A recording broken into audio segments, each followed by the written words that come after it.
লাইতে কাজ করি।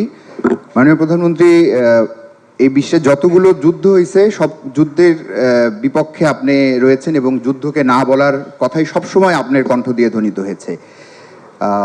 বাংলাদেশে যখন পান থেকে চুন খসে তখনই আমরা মানবাধিকার গেল গেল বলে মোড়ল দেশগুলোর কথা শুনি, কিন্তু এত বড় যুদ্ধ হচ্ছে, ইসরায়েল হামলা চালাচ্ছে, আমরা যুক্তরাষ্ট্রে দেখলাম একজন প্রফেসরকে যেভাবে আটক করা হলো, হত্যা করা হলো, সেখানে মানবাধিকার নিয়ে কোনো প্রশ্ন দেখছি না। এই দুই নীতি বা দ্বৈত নীতি বা কেমন এই নীতি কেন আমাদের ক্ষেত্রে? ধন্যবাদ মাননীয় প্রধানমন্ত্রী।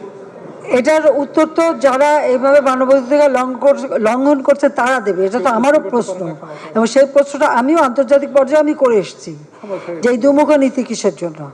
এক জায়গায় মানুষ খুন করলে তারপর আবার তাদেরকে আবার টাকাও দেওয়া হয়, অস্ত্রও দেওয়া হয়, মানুষ হত্যা, আবার অপর জায়গায় দেখা গেলো যে মানবাধিকার নিয়ে। তো এই যে মানবাধিকার সংস্থাগুলি, আমাদের দেশেও তো কত মানবাধিকারের বিরাট বিরাট প্রবক্তারা আছে, তারাও চুপ কেন, সেটা আমারও প্রশ্ন।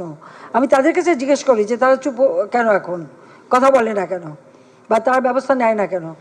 বা এতগুলি সংস্থা, সেই সাংবাদিক থেকে শুরু করে সবার জন্য তো বিরাট বিরাট আন্তর্জাতিক সংস্থা, কিছু হলে বাংলাদেশে কিছু হলেই তো তারা খুব সোচ্চার, এখন কেন চুপ?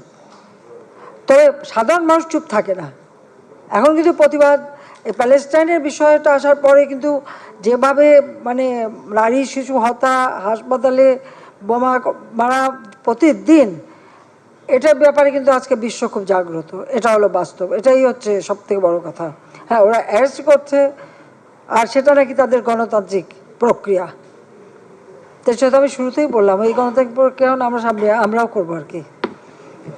তা আমি এটাই বলবো যে এইভাবে মানবাধিকার লঙ্ঘন আমি সবসময়, কারণ আমরা ভুক্তভোগী, যুদ্ধের ভয়াবহতা আমি নিজের চোখে দেখেছি, আমরাও বন্দিখানায় ছিলাম, আবার রিফিউজি হিসেবে থাকার অভিজ্ঞতাও আছে। আমি এর জন্য যেখানে সুযোগ পাই আমার নিজের অভিজ্ঞতা তুলে ধরেই আমি মানুষকে বোঝাতে চেষ্টা করি যে কেন আমি এই যুদ্ধের বিরুদ্ধে, কেন আমরা শান্তিপূর্ণভাবে সব সমাধান করতে পারি না, সেটাই হচ্ছে আমার প্রশ্ন। আমরা বাংলাদেশ কিন্তু আমরা করেছি, আমাদের প্রতিবেশী দেশের সাথে এক এক করে যা সমস্যা ছিল আমরা কিন্তু সমাধান করেছি, কাজেই সেটা কিন্তু আমরা আলোচনার মাধ্যমে করেছি। এই ক্ষেত্রে আমি মনে করি যে এখন আসলে এখানে সবথেকে বড় কথা হলো অস্ত্র উৎপাদন, অস্ত্র বিক্রিটাই হচ্ছে সব থেকে বড় জিনিস। তো আমি সেটাও বলেছি যে এই অস্ত্র প্রতিযোগিতা বন্ধ করে এই টাকাটা বরং মানুষের কল্যাণে বা জলবায়ু পরিবর্তন ফান্ডে দিয়ে দেন। আমি সেটাও বলে আসছি যে এই অস্ত্র প্রতিযোগিতা না করে বরং ওই টাকাটা জলবায়ু পরিবর্তনের ফান্ডে দিলে অন্তত যে দেশগুলি জলবায়ু পরিবর্তনের ফলে ক্ষতিগ্রস্ত তারা লাভবান হবে, তারা জীবন জীবিকা বাঁচাতে পারবে। আমি যেখানে পাচ্ছি বলে যাব আমি, এটাও ঠিক।